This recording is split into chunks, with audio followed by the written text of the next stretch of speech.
Kenapa pemain-pemain Indonesia yang berkarir di Eropa selalu gagal dalam mengikuti seleksi tim nasional? Atau ada talenta Indonesia yang bermain di luar negeri tidak kunjung mendapat panggilan timnas? Kenapa demikian? Sejak maraknya pemain naturalisasi di timnas Indonesia, sejak itu pula banyak pemain-pemain yang berkarir di luar negeri dipanggil untuk mengikuti seleksi timnas Indonesia.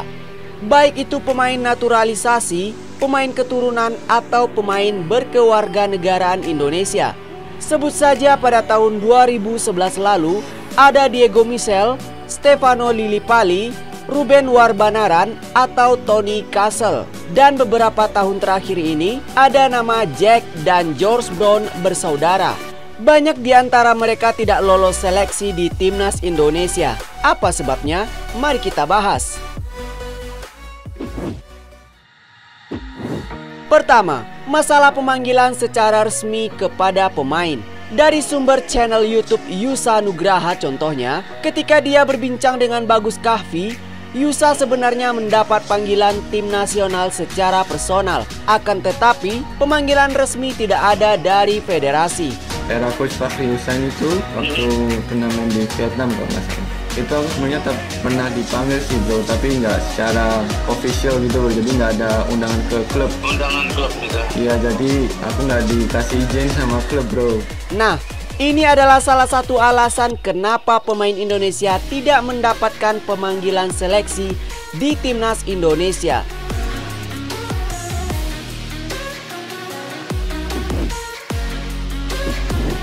Yang kedua, waktu yang tidak masuk akal untuk ikut seleksi.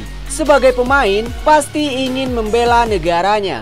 Walaupun jalan untuk berseragam timnas itu tidaklah segampang membalikkan telapak tangan. Berdasarkan sumber dari channel Jebret Media TV, ketika Jack Brown diinterview, dia mengungkapkan bahwa pemanggilan untuk seleksi timnas hanya 2 hari sebelum seleksi. Bayangkan, hanya 2 hari.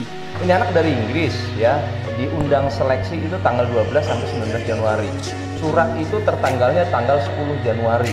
Tanggal 12 sudah harus di 12? Yes. 2 hari? 2 hari. Dari Inggris? Dari Inggris. Itu naik apa, Bos? Naik angkot. Naik angkot? Wah, naik angkot juga nggak sampai.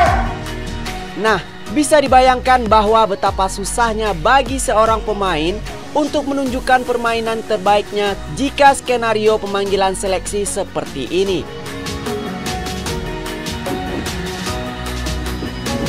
Tidak hanya Jack Brown, nama tenar seperti Egy Maulana Fikri saja juga mengalami hal demikian.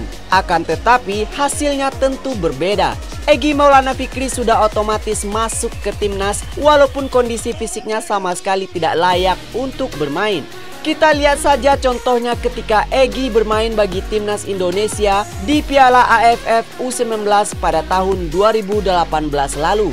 Pada tanggal 10 Juli Egy tiba di Indonesia. Kemudian tanggal 12 dia langsung bermain lawan Malaysia di semifinal Piala AFF. Alhasil Egy Maulana main ngos-ngosan. Di menit 63 Egy sudah hampir tepar, bahkan sampai dibantu alat pernafasan.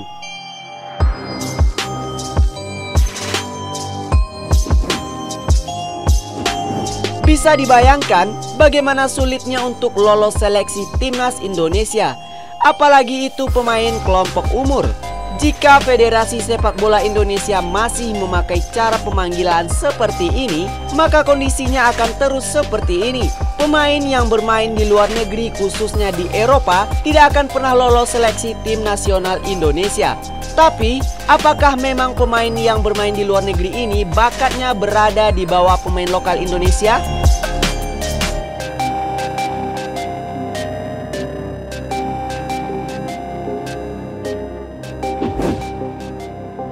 Terima kasih sudah menonton sampai selesai.